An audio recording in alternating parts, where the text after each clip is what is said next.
Good morning! Maglilinis na naman ako ng aking bahay ngayon. Mag-aagyo dahil hindi pa ako tapos. Mahirap din pala masyadong malaki ang linisin, ano? Parang hindi ka natatapos.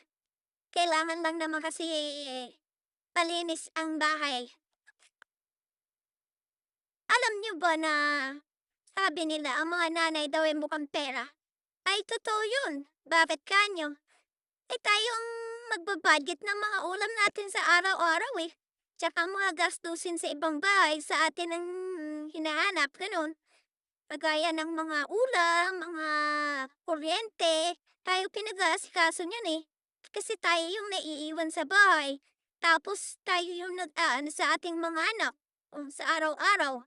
Kaya kailangan, wala tayong kinikitang pera. Kaya kailangan, manghihingi tayo sa kanila. Tapos pag panahingi tayo, sabihin mukha tayong pera. Hoy, ano ba